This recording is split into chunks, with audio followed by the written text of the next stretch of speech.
Welcome to our last roundtable discussion of the COP29 Virtual Ocean Pavilion. This year's pavilion is co-organized by the Global Ocean Forum and Plymouth Marine Laboratory.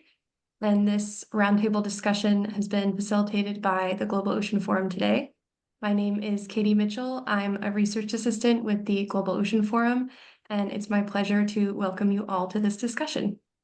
And I'll now turn it over to Ina, who will be our moderator for the day. Welcome everyone to this roundtable. Thank you everyone for joining in, sneaking out of the last day of the COP, or joining in from different countries around the world to engage in this discussion on cross-sectoral ocean governance and how this connects to climate. We have some slides just to briefly introduce you to the topic. And if Katie, if you could share those, that would be great. Just a bit of an overview of what's going to happen in this hour. And that you also meet our amazing panelists. So we have, as you see, a variety of experts with us today. We will start with Dr. Genevieve Quirk. She's a postdoctoral research fellow from the University of Adelaide, who will introduce us to the topic of integrated ocean governance. We also have Madeleine Pearce from the Office of the Pacific Ocean Commissioner. She is an ocean policy officer. And we have, of course, also Dr. Miriam Balgos, the project manager and capacity development specialist, Common Oceans Cross-sectoral project, and also Global Ocean Forum and our host today. We also would like to welcome Vedika Mandapati, a policy analyst and outreach officer at Global Choices, Mrs. Yolanda Molares Montero from the Institute for the Sustainable Growth of Business, and Mr. Sorry?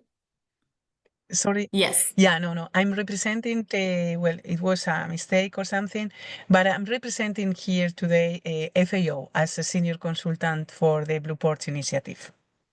Perfect. As everyone, we're having multiple hats, and she's representing FAO today, and Mr. Jose Esteres Caballo, also from the FAO, the Blue Ports Initiative. And I'm Ina from the Australian National Institute of Ocean Resources and Security, anchors at the University of Wollongong.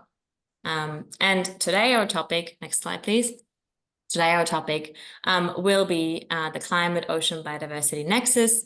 And as we all know, we are coming either from the climate world or the ocean world or the biodiversity world. We know all these worlds are heavily connected and integrated, and it is not possible to really govern those in silos.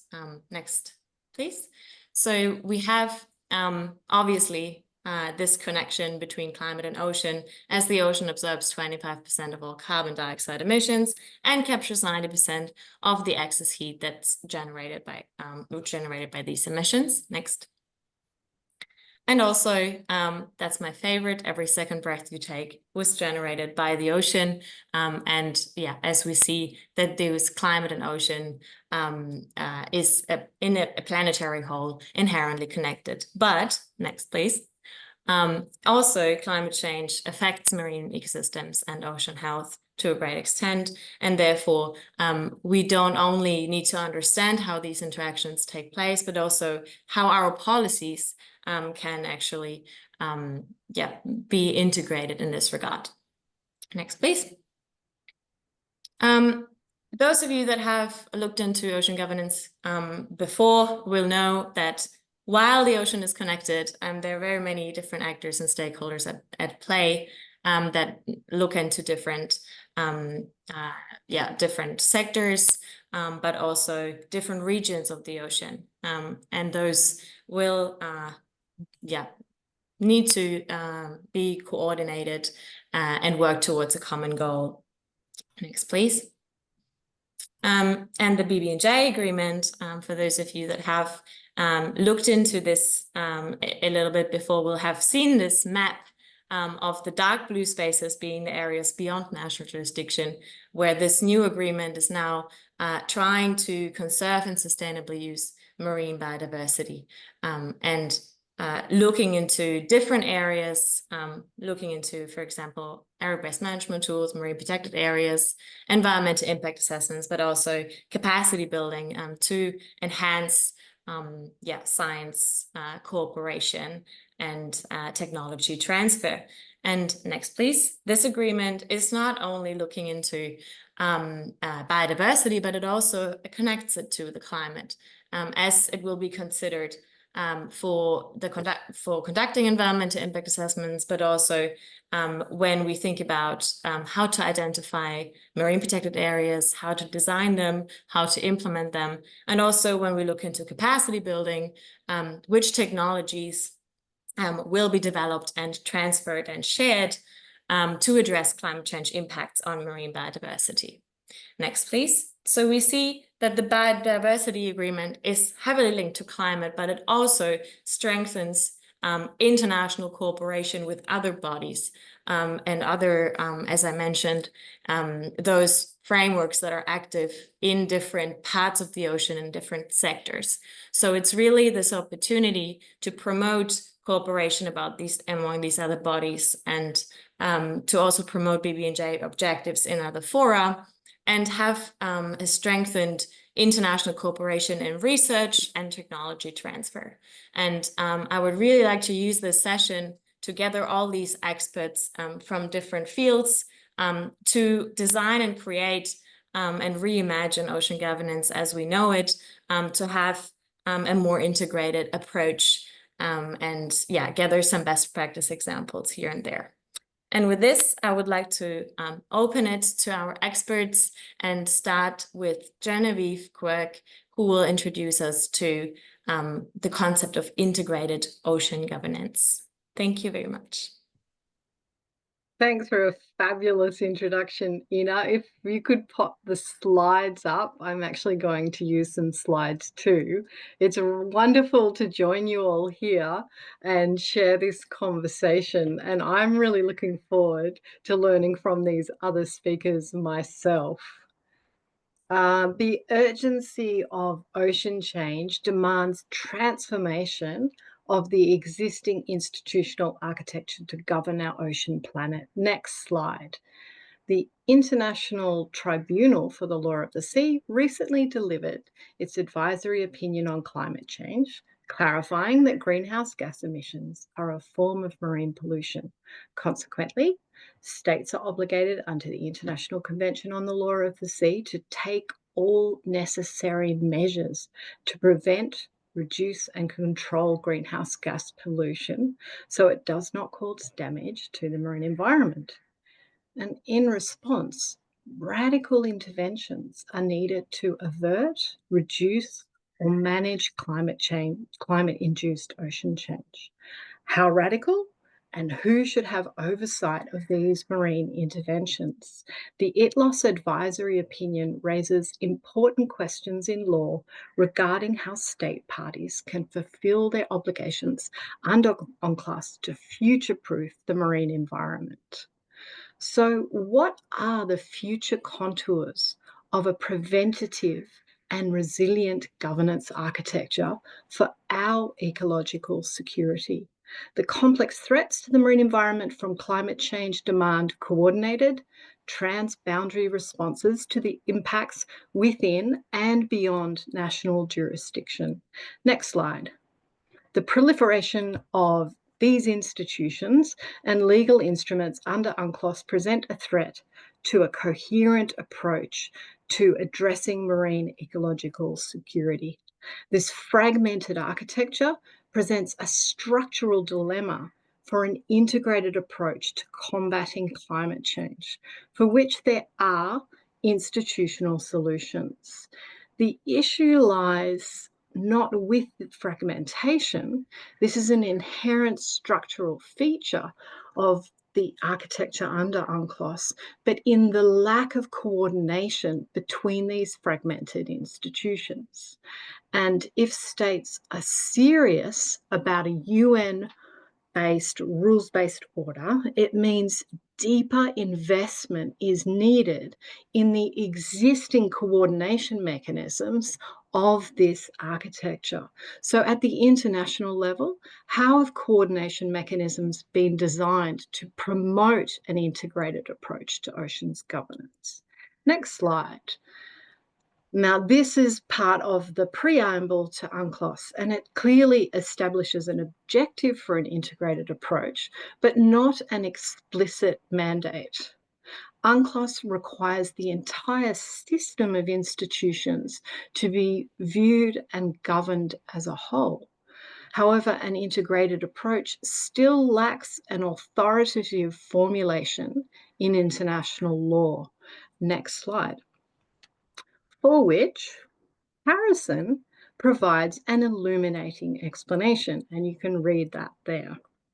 But it's Cordonia Sega's scholarship on the principle of integration that raises important and relevant questions in law regarding the potential force of a principle of integration and what it, and I quote, actually prescribes, exempts, or permits states to do. Next slide. As there's no specific guidance provided under the Law of the Sea Convention on the meaning of an integrated approach, it is necessary to turn to guidance from other sources. And these resolutions provide a useful insight into the challenges of clarifying the concept of an integrated approach. Next slide. The latest UNGA resolutions on oceans and the law of the sea consolidate this information in the following way. I'll let you read through the bold section. And if we move to the next slide, we can see that integration occurs across a number of dimensions. And this table clarifies the basic dimensions for integration. The first being space, from benthic to pelagic, from the EEZ to the high seas. Time, we could be looking at cumulative environmental impacts or intergenerational legal duties, and the really central role of institutions.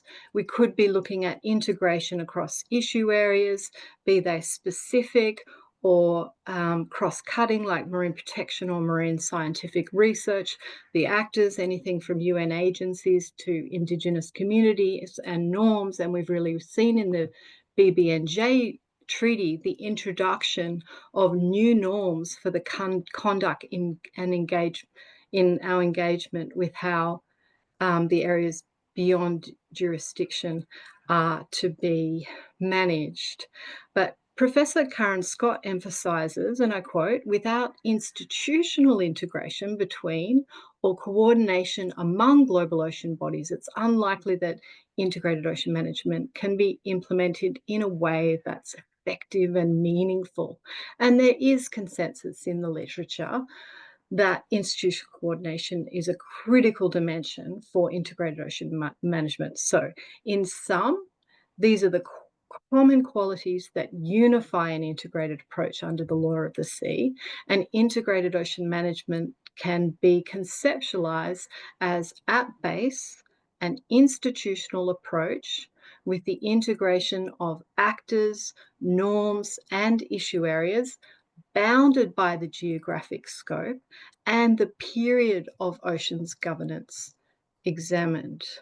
So we need solutions for transformation, for deeper cooperation across scales to guide the development of the institutional collaboration and collective action needed to future-proof our marine ecosystems for areas within and beyond national jurisdiction.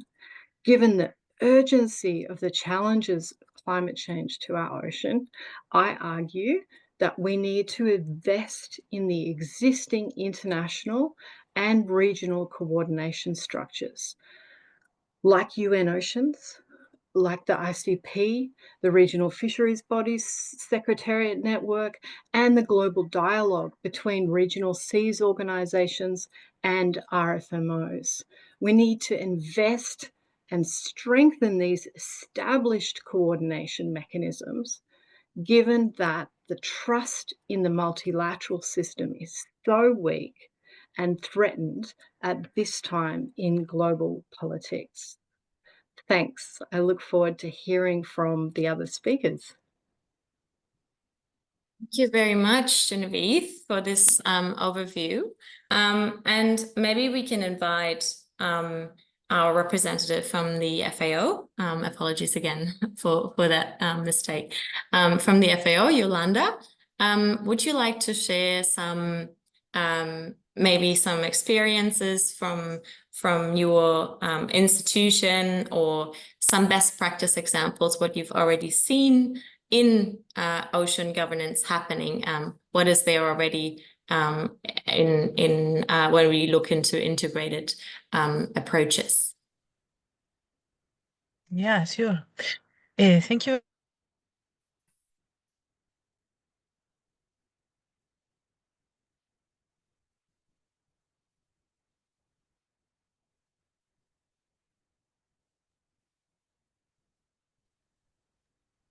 Okay, sorry, something happened, and can you hear me? Yes, we can hear you now. Yeah, I was saying that I have a presentation, but I also can do it without a presentation, just to ask you what you prefer, because it will be a short intervention. I can do it maybe just without a presentation, so it's more agile for participants as well. What do you prefer? Whichever you prefer. We have a little bit of time, but I would like to give everyone the chance. So you can share if you have slides and you can share them directly. We can go ahead. Yes. Okay, perfect. Just I won't take much time, but just I will. Well, FAO has started an initiative in 2019, more or less. It was an initiative that was exactly based on cooperation. Yeah, the idea and the main objective of the Blue Ports initiative is exactly what we are talking about. Is supporting ports, fishing ports, and I will let you know after why fishing ports. Supporting fishing ports to take a process of blue transformation. Yeah. What that is to become more sustainable. That is to implement specific tools in order to engage different stakeholders in the processing, in the taking a processing decision regarding strategy, regarding projects, activities, and so. And when we are talking about a blue port and why we took ports, is because ports have a relevant role in the fishing sector, in the whole value chain, but not only in the coastal areas. They are the entrance and the exit door, yeah, for different goods, for different activities, but they also have a very strong impact in regarding social, economic, and environmental issues. That's why we decided to focus our work on that. This is just a very quick slide, just to show you different examples of some of the ports on countries that participate in this initiative. I mean, to see the variety of what we are talking. We are talking about ports that they have, and they are reservoirs for turtles. We have big cargo ports, and we also have fisheries. We have auctions. We have different activities, and the key is how to develop tools that help and support governance, but it does it from a perspective of cooperation within different stakeholders. Stakeholders, that is academia for research and for training, that is civil society, that is workers, professional workers that have their lives and their profession regarding different activities that can happen within a port. That it's also administration, national, but also regional or local, and for sure any a representative from the private sector, which has also a great role. The key is how to make them all interact, how to make them all work. So for that, we've established this network in order to promote the transfer of good practices among ports.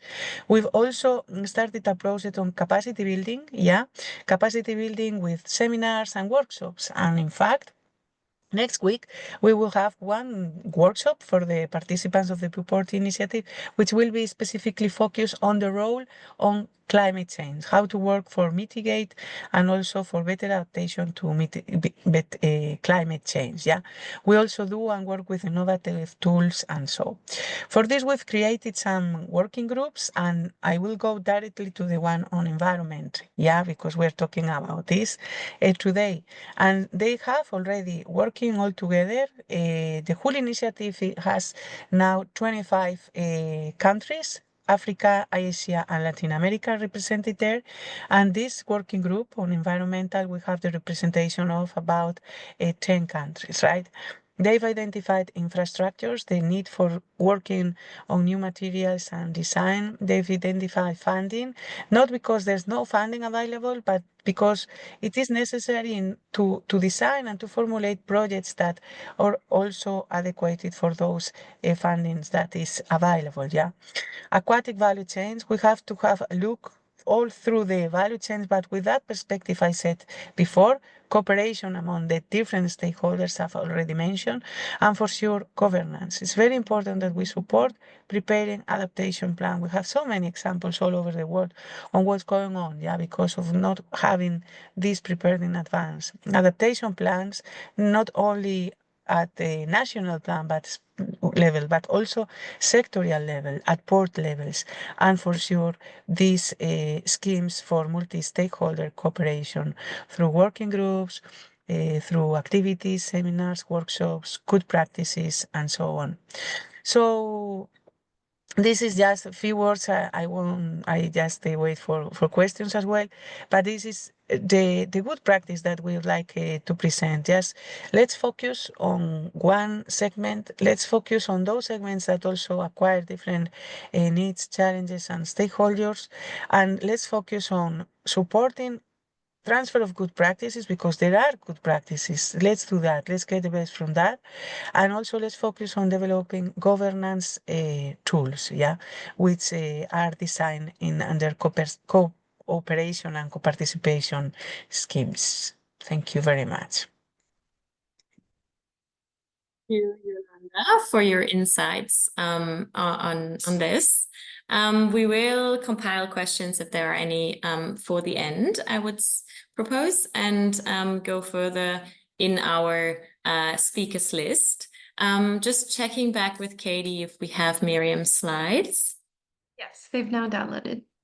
Perfect. So maybe we can go to Miriam's presentation first. Thank you.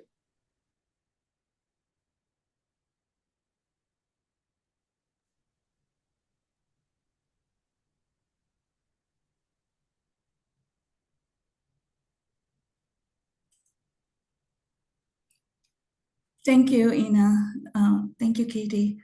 I would also like to thank Dr. Genevieve for providing a general introduction on the concept of cross-sectoral ocean governance, which makes it easier for me to transition into cross-sectoral governance in marine areas beyond national jurisdiction. And thank you also to Yolanda for sharing information about the sector in ABNJ that's attempting to operationalize the concept in their sector. I'm happy to share an initiative that started in 2023 through the Cross-sectoral project. It is working in 2 pilot regions, the Southeast Pacific and the Pacific Islands, in developing capacity for adapting existing and developing new mechanisms for cross-sectoral management in ABNJ in the Southeast Pacific and Pacific Islands. This is a UNEP project being carried out by the Global Ocean Forum in partnership with UNEP World Conservation Monitoring Center, Great Arundel, Office of the Pacific Ocean Commissioner, and the University of the South Pacific in the Pacific Islands, and the Comisión Permanente del Pacífico Sur and the University Universidad Católica del Norte in the Southeast Pacific. Next slide, please. This figure outlines some of the existing frameworks and institutions responsible for the management of sectoral activities occurring in ABNJ. It is clear from this figure that ABNJ itself, a part of the Earth's vast ocean system, involves a complex system of governance with wide-ranging objectives and information flows across ocean regions. Relevant international organizations and their national focal points currently have limited resources, capabilities, and incentives to cooperate and coordinate their activities in ABNJ with each other. Coordination is also lacking between activities in ABNJ and in national EEZs, including in regard to conservation and human uses of ecosystems and resources.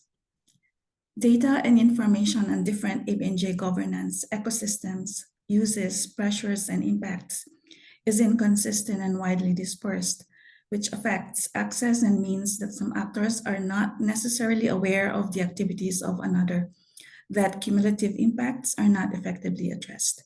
So this is the situation that is expected to start changing eventually once the BBNJ agreement comes into force. Next slide, please. In response to this baseline situation, the cross-sectoral project aims to strengthen capacity for sectoral and cross-sectoral cooperation and coordination through a training program for officials from regional and national organizations and working with partners in our 2 pilot regions to improve understanding of ABNJ issues and governance. The project also aims to improve knowledge about ABNJ issues and governance among stakeholders in the pilot regions, including benefits that could be derived from effective management and governance and disseminating the knowledge generated by the activities of the cross-sectoral project and other child projects of the Common Oceans program. Next slide, please. When developing capacity for cross-sectoral ABNJ management, thinking in systems is a clear requirement. The structure of a system is its interlocking stock, flow, and feedback loop. So this is where we consider consideration of sectors to be very much important. Its function or purpose is often the most crucial determinant of the system's behavior. In the case of area-based management tools and approaches, for example, that's an essential element of the new BBNJ agreement, the harmonization of the goals of various sectors and their stakeholders around high-level goals of the ABMT and other cross-sectoral initiatives will be key to developing effective collaborative mechanisms. While the focus of ABNJ has increased with the adoption of the BBNJ agreement, it is clear that there are varying levels of knowledge and information available for those involved in ABNJ management.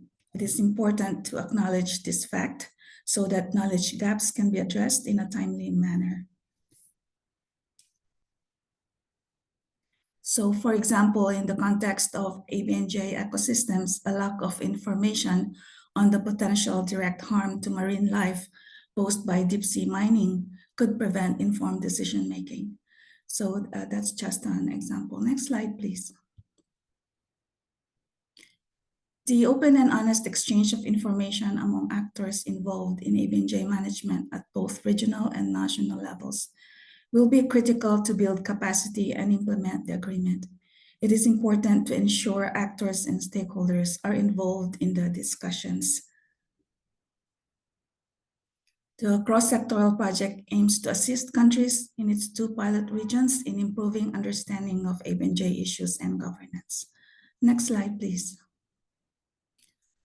An overlay analysis will be used to preserve all useful and effective features and attributes of related management and governance concepts applicable to ABNJ, including the relevant principles on which these are based, as provided by existing international instruments and frameworks, and global, regional, sub-regional, and sectoral bodies, as alluded to by Dr. Genevieve earlier on. Related frameworks that operationalize various principles emanating from global fora that address environment and development issues in marine areas over the decades include integrated ocean and coastal management, ecosystem-based approaches to ocean governance, area-based management approaches to ocean governance, and blue economy approaches, to name a few. And for this final slide, next slide, please, Katie. The overlay analysis is part of the process of developing a conceptual framework for cross-sectoral ABNJ management for the 2 pilot regions. It must be jointly developed by national and regional actors in the regions and will likely feed into a global framework through the implementation of the BBNJ agreement. This framework will be critical as countries move forward with ratification and implementation activities. To deepen the integration analysis, it is crucial for the unique socioeconomic, cultural, and environmental contexts of the pilot regions and the countries therein to ensure the effectiveness of the framework for cross-sectoral ABNJ management in the regions. For example, the Pacific Islands are diverse, each with distinct cultural traditions, environmental conditions, and development needs. Gender considerations should also be taken into account. A more nuanced cross-sectoral management approach reflecting this diversity is essential. Thank you, Ina. Miriam, for this overview and also for already identifying some challenges of the current fragmentation and then some opportunities for the BBNJ agreement, how we can go forward. The next speaker will be Madeleine, and she will also offer some insights into existing applications, what is already happening in areas beyond national jurisdiction and in ocean governance in this respect, and she will focus on the Pacific. Over to you, Madeleine. Thank you, Ina, and thank you to Genevieve, Yolanda, and Miriam for setting the scene and particularly on that first presentation on governance and the importance of integrated ocean governance. I think from the perspective that I can bring, I guess working as a practitioner in the Pacific, at the Office of the Pacific Ocean Commissioner, I might be able to provide some insights into how practically coordination is working through the Office of the Pacific Ocean Commissioner, but also through the architecture of the Pacific region and how all of the institutions sort of connect with one another and govern for the ocean, both for the BBNJ agreement and more widely for the other international environmental agreements. So I think the regional architecture of the Pacific can sometimes seem like quite a complex web. There's multiple regional organizations that all sort of play their part and play different roles in supporting Pacific Island countries and territories with their development priorities, including the ocean and including with the BBNJ. The governance of the region occurs primarily through the Council of Regional Organizations of the Pacific, who have different mechanisms to coordinate on implementation, including through working groups and time-bound task forces. So, for example, the Marine Sector Working Group, and then currently we have a task force to deliver the regional strategy for the Pacific, which is the 2050 strategy for the Blue Pacific continent. And all of these mechanisms report up to our leaders, so Pacific Island Forum leaders, who meet annually, and help direct the strategy and the vision of the region. In terms of BBNJ, and in terms of the role of the Office of the Pacific Ocean Commissioner, we have received direct mandates from our leaders on the BBNJ, which really, I think, highlights how important our leaders in the region see the ocean and also the BBNJ agreement and the need to get that in place to close the gap on oceans governance. So the role of the Pacific Ocean Commissioner and the Pacific Ocean Alliance was mandated both to provide high-level advocacy and attention to ocean priorities, decisions and processes, but also to provide ocean policy coordination and implementation. And I think that coordination piece is really important, especially when we've got so many different players supporting the ocean space. The ocean is a complex web, but equally the institutions that support the ocean are also a complex web. So having strong coordination is really important, especially working in the Pacific and with Pacific Island countries and territories that have small administrations and small capacity, absorptive capacity to be engaging with many different stakeholders to deliver on their priorities and needs. So last year, the Office of the Pacific Ocean Commissioner, it evolved. So the Ocean Commissioner formerly was a hat held by the Secretary General of Pacific Island Forum Secretariat. That role was made independent last year with the appointment of our current Commissioner, Dr. Philemon Manoni, and the office is in the process of relocating to Palau to have sort of its own space. So OPOC, we've been tasked directly to coordinate and advocate on cross-sectoral ocean issues and specifically on the BBNJ, and to support countries on their priorities in terms of ratification and implementation and domestication of the agreement. So at the moment, the focus is on supporting members to ratify and to prepare them for when the BBNJ comes into place. Practically, what that looks like is having coordinated meetings with all BBNJ partners on a monthly basis and supporting Pacific Island countries and territories to prepare for the first COP when it comes, or the preparatory commission, which will take place, I think, in April next year. We also play a coordination role with the project that Miriam was describing.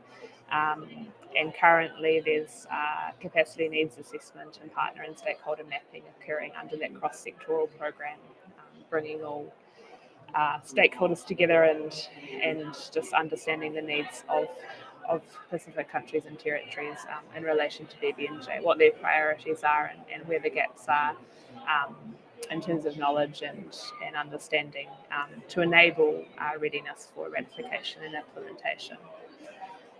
We've hosted a regional workshop in partnership with UN Dualis on the agreement that was in Suva in July, and subsequently we've also supported 2 national workshops which have brought together all of the different ocean stakeholders at the national level to understand what BBNJ means, to understand the opportunities and the challenges as well.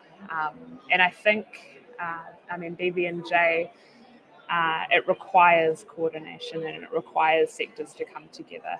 I was at one national workshop and I understood that we had fisheries in the room, and we had environment, and we had the climate change, and we had all of the different sectors, and they hadn't sort of been able to talk to each other for a number of months. And so coming together and being able to talk about the BBNJ and what it means for all of those different sectors was really, really important.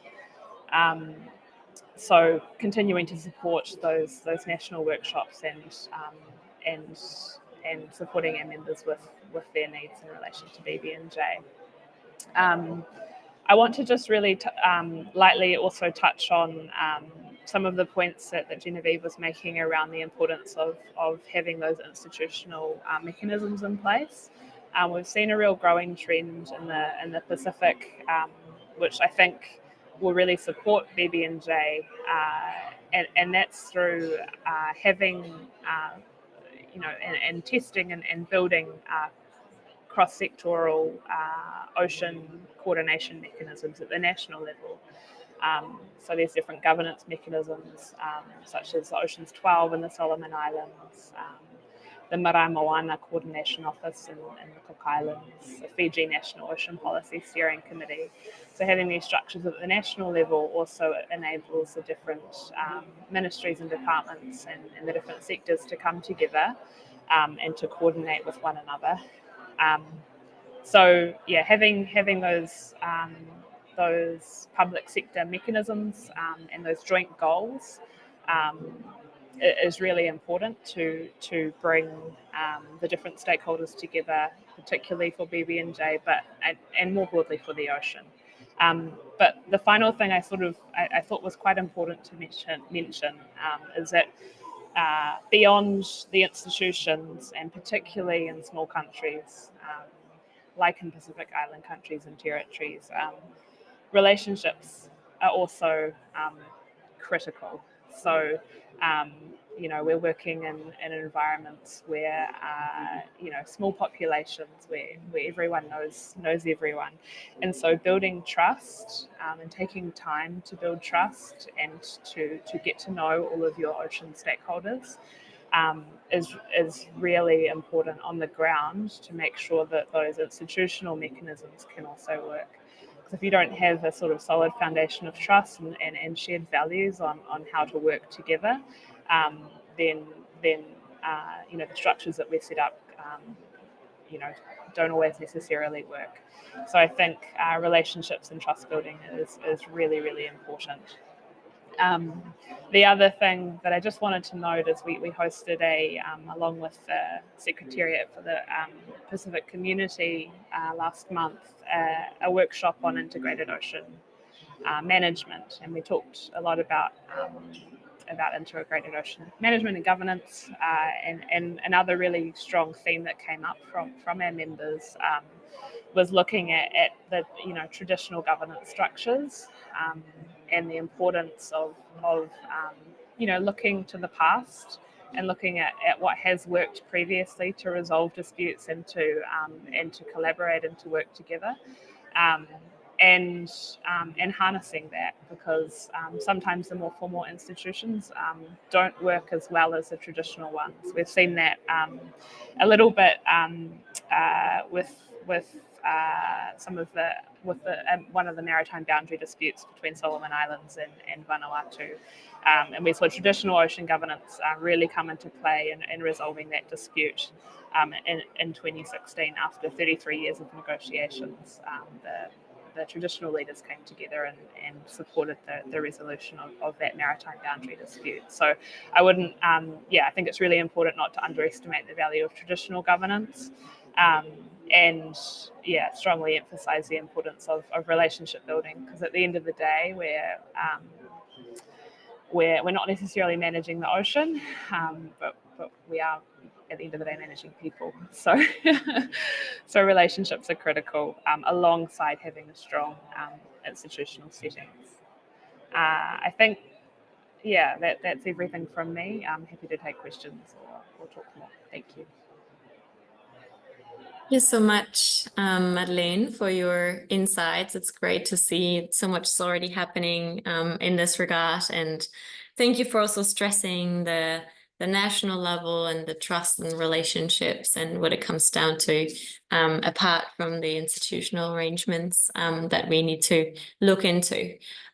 We have one more speaker, and this now will take us to the Central Arctic Ocean. So we had some insights on the Pacific, now Central Arctic Ocean, and we're going to focus on some civil society involvement. So over to you, Vedika. Thank you.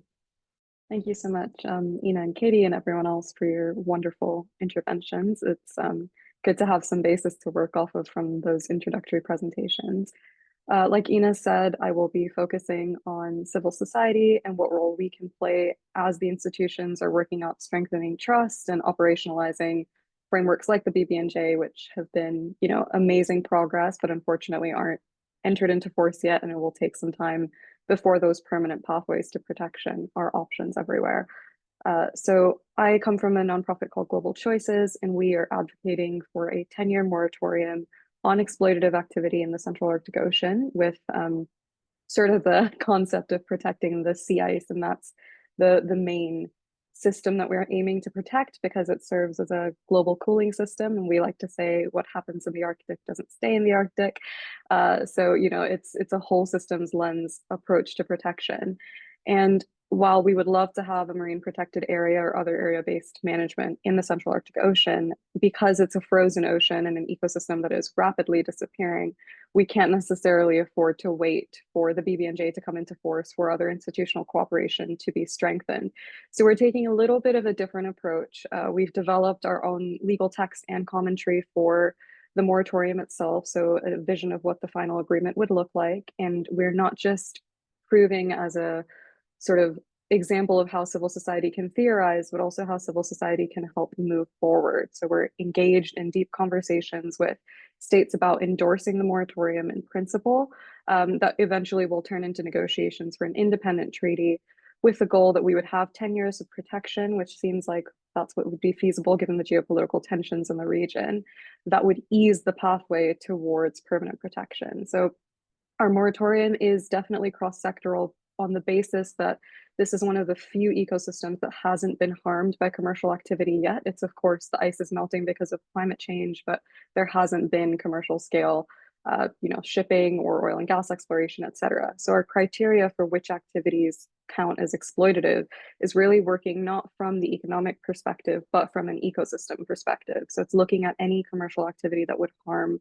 the ice shield. And from there, we are cross-sectoral on the issue areas, like Genevieve was talking about. You know, we have a whole host of provisions on things that we would love a pause on, but we are also cross-sectoral on the actor space in a way that I think is unique and has a way to set precedent for management of the ABNJs around the world. Of course, we were talking about being an area beyond national jurisdiction creates challenges in governance, who looks after what and which organization, et cetera. But it also offers us an opportunity to expand the traditional constituency that would be involved in governance. So, the Arctic Council has traditionally taken governance of issues in the Arctic. And yes, the Central Arctic Ocean is surrounded by the exclusive economic zones of 5 Arctic states. They are very important to us, as are the indigenous peoples of the Arctic, who've been traditional stewards, and we have a lot to learn from them on ecosystem management. But because it's an area beyond national jurisdiction, it's a global commons, which means everyone has the equal responsibility to protect the area. And that means that the small island states from the Caribbean to the Pacific have as equal a responsibility and claim to demand protection as the Arctic states. And so that's something that we are working on very actively, is bringing these other voices that have traditionally been excluded from Arctic governance to the table as negotiators, not just with the concept of they will be impacted, so their voices should be heard, but also because they will be impacted so deeply, they offer us the ability to drive with urgency. Their threat, or their existential threat from the melting of the sea ice, means that they might have more urgency in pushing forward an agreement than someone who has the Arctic in their backyard. And that really is a model that works for us, that we're finding resonates with a lot of people. It really drives forward climate justice in the ocean space in a way that it hasn't necessarily been done before. And that's where the fact that it is an area beyond national jurisdiction can be seen both as a challenge and as an opportunity. I also wanted to touch on the concept of intergenerational governance and sort of passing the torch forward. It's another way that we're seeing the area beyond national jurisdiction concept play with people. So we've got a network of 70 young women who are climate activists in their own regard from different countries around the world. I'm one of them, but who also advocate for the ice crisis. And that concept of what happens in the Arctic doesn't stay in the Arctic, and this is a space that belongs to everyone, is really helpful in creating this education for the ice crisis, in peer-to-peer development, and positioning young people to be mentored by world experts, but to take processes forward. So our legal text has actually been developed by myself and 2 other young people who are currently law students, and myself with a policy focus, but mentored by people around the world that have an experience with UNCLOS, that have an experience with the Antarctic Treaty System, et cetera.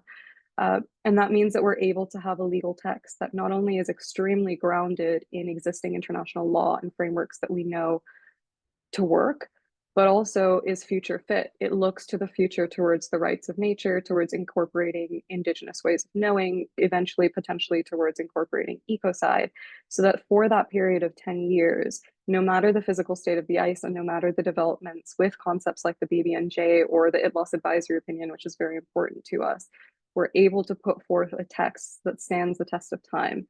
And when it comes to the end of those 10 years, hopefully it can turn into a permanent marine protected area. If it can't, then we have the option to renew sort of based on the Central Arctic Ocean Fisheries Agreement model. And we're really finding that that's resonating with states both in the Arctic and outside. And it's a concept that I'd love to take any questions on or talk more about, because we are hoping to set precedent for where civil society can drive things forward, but also for where states in the global south or states that aren't contiguous can make a real impact in areas beyond national jurisdiction. So I think I'll leave it there, and thank you very much.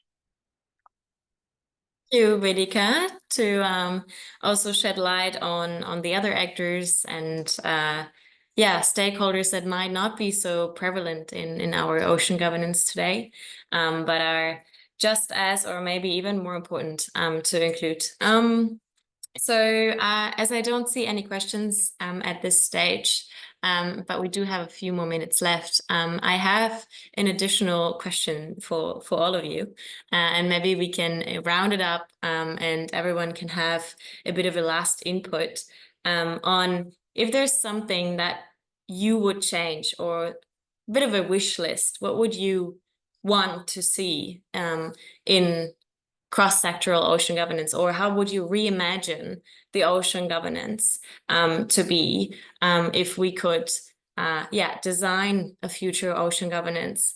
What would be needed and what would you wish for? And then maybe this can be taken on not only by policymakers from the climate COP, but also from future policymakers or other actors or anyone who's watching this in the future as well. So maybe we go through our panelists, and maybe we start with Vedika because she's still on my main screen. Vedika.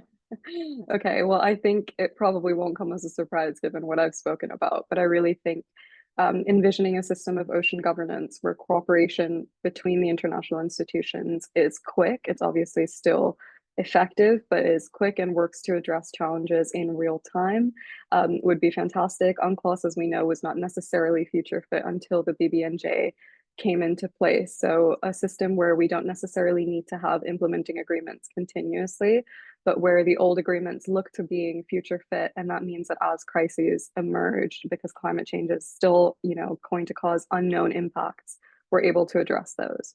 It's a pipeline dream, I know, but hopefully one day. Perfect. Thank you, Vedika. We go next with Yolanda. Do you have any wishes for ocean governance in the future? Well, I could say commitment, because everything's been said, no, but the reality is commitment and implementation, real implementation, yeah. And for that, when we are talking about cooperation, stakeholders, and so, it seems like words, but it should be real. And so we can ensure that planning processes are real adapted to the real contexts and the real needs, yeah. Perfect, thank you. Genevieve, do you have any last thoughts on future governance? Sorry, you're muted. Something really exceptional happening in Oceania. We've heard from Madeline, and that's the very integrated approach that the Pacific has compared to other ocean regions. So I guess my vision is something that came up in Rio plus 12 and a few of the UN groups talked about regional ocean management organizations, and that's when we see cooperation at the regional level that transcends those sectors, that transcends national boundaries. So we have a truly transboundary approach that makes sense ecologically. We have the structures, we need the links, we can look to those bright spots like the Pacific for solutions, because things can be done quite differently. And I'd love to see the shift in that direction. Perfect. Thanks. Miriam, what are your thoughts?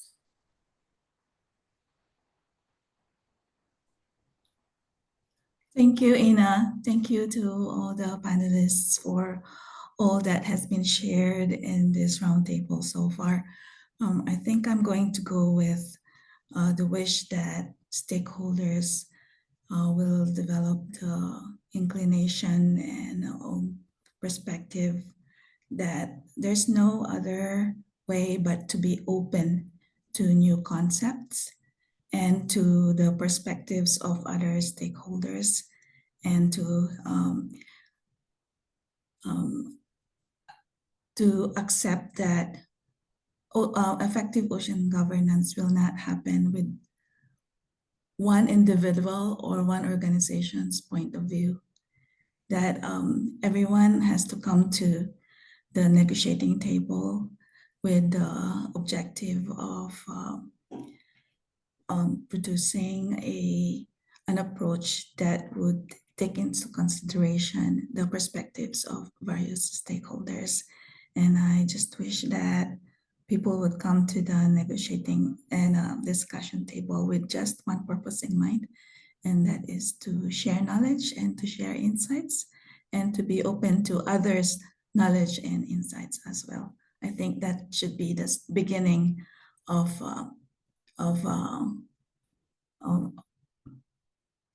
a situation where cross-sectoral governance can develop.